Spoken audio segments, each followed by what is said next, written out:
একটা দক্ষ মিস্ত্রি অবশ্যই কাজ করতে করতে কাজকর্ম বোঝো এবং জানো। মিস্ত্রির কাছে, ভালো মিস্ত্রির কাছে একটা ড্রয়িং দিলে মিস্ত্রি বোঝে কোথায় কি দিতে হবে, হ্যাঁ, এটা করতে হবে, কোয়ালিটি কিভাবে আনতে হবে, হ্যাঁ, এটা অবশ্যই বোঝে। সম্মানীয় দর্শক শ্রোতা, আসসালামু আলাইকুম ওয়া রাহমাতুল্লাহ। রাখেন, এখানে রাখেন, দেখ,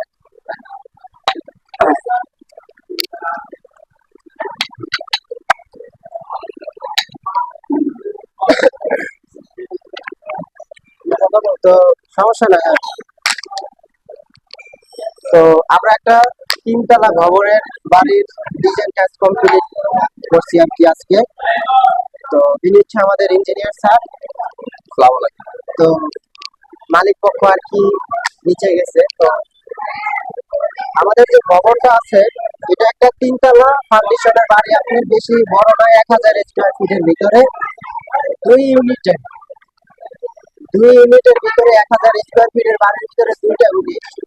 তো এটা আমাদের তিনতলা ফাউন্ডেশন। একটা দক্ষ মিস্ত্রি অবশ্যই কাজ করতে করতে কাজকর্ম বোঝো এবং জানো। মিস্ত্রির কাছে, ভালো মিস্ত্রির কাছে একটা ড্রয়িং দিলে মিস্ত্রি বোঝে কোথায় কি দিতে হবে, হ্যাঁ, এটা করতে হবে, কোয়ালিটি কিভাবে আনতে হবে, হ্যাঁ, এটা অবশ্যই বোঝে। তো না বোঝার কিছু নাই। তো আর কি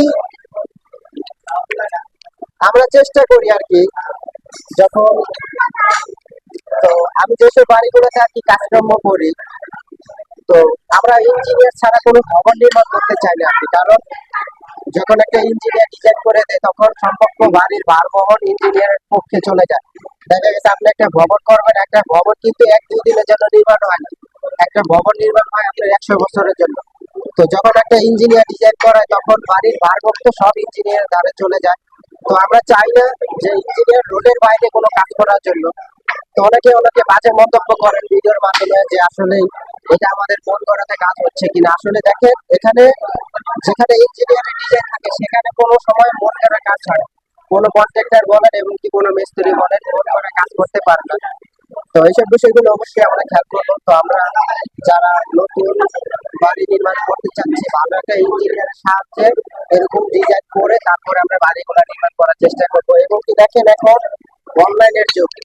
এখন অনলাইনের মাধ্যমে আপনার বিভিন্ন জায়গায় বিভিন্ন রকমের ডিজাইন তৈরি হয়। আবার অনেকে ইউটিউবে ডিজাইন দেখে আর কি আপনার বাড়ি নির্মাণ করে। দেখেন, একটা প্র্যাকটিক্যালি একটা ডিজাইন করা এবং কি একটা ইউটিউবে দেখে দেখে করা, এটা আপনার বাস্তবে কখনো মিলবে না। কারণ এক এক জায়গার মাটি এক এক রকমের ক্যাপাসিটি হয়ে থাকে। মাটি সরফেস করে তারপরে আপনাদের বাড়ির লোড ক্যালকুলেশন করে এগুলো ডিজাইন করতে হয় এবং এই ডিজাইন গুলো সব স্কেলে ফেলে তারপরে আপনাদের করতে হবে। এইসব বিষয়গুলো অবশ্যই আপনারা যারা মালিক পক্ষ আছেন, বাড়ি 1 তলা করেন বা 10 তলা করেন, এরকম যদি ডিজাইন পেলেন আপনারা করে তারপরে করতে পারেন, তাহলে আপনাদের ভবনটি অনেক সুরক্ষিত থাকবে।